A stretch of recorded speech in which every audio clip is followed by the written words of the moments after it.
Τέξας. Με έκταση κάτι παραπάνω από 696.240 τετραγωνικά χιλιόμετρα, είναι η δεύτερη μεγαλύτερη σε έκταση από τις Ηνωμένες Πολιτείες της Αμερικής μετά την Αλάσκα, διπλάσια από ολόκληρη τη Γερμανία και ίση με το 7,4% της συνολικής έκτασης των ΗΠΑ. Τα αποθέματα αργού πετρελαίου του Τέξας ανέρχονται σε περίπου 1,5 δισεκατομμύριο κυβικά μέτρα, το 1 τρίτο περίπου των συνολικών αποθεμάτων των Ηνωμένων Πολιτειών. Στο Τέξας υπάρχουν σχεδόν 30.000 καταγεγραμμένα πολυβόλα όπλα. Οι παράνομοι μετανάστες στο Τέξας ανέρχονται σε περίπου 1.650.000. Ενδεικτικά αυτό σημαίνει πως είναι περισσότεροι από τον πληθυσμό της Φιλαδέλφειας, της πέμπτης μεγαλύτερης πόλης των ΗΠΑ. Οι άνθρωποι αυτοί ισοδυναμούν με το 6,7% του πληθυσμού του Τέξας και το 9% του εργατικού δυναμικού.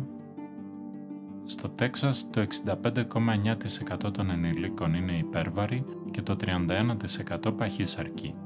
Ο πληθυσμός των ενηλίκων της πολιτείας εκτιμάται γύρω στα 18.280.000.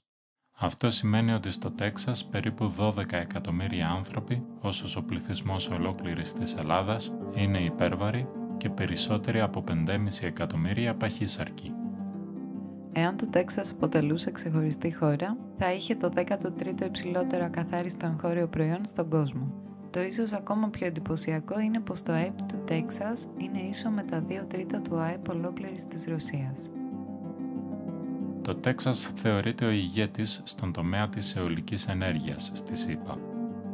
Το Roscoe Wind Farm, το μεγαλύτερο αιωλικό πάρκο της πολιτείας, είναι περίπου όση ολόκληρη η Ζάκυνθος και με ισχύ 781 ΜΒ μπορεί να τροφοδοτήσει 230.000 σπίτια.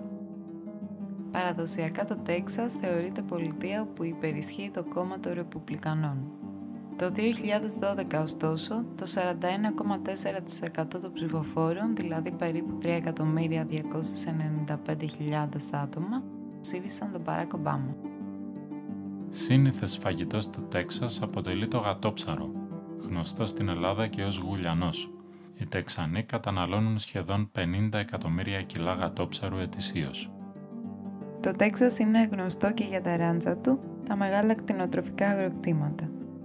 Το King Ranch, η λεγόμενη γενέτειρα της κτηνοτροφίας του Τέξας, έχει έκταση 825.000 στρέμματα, πάνω από 2 φορές δηλαδή όσο ολόκληρη η Λέσβος.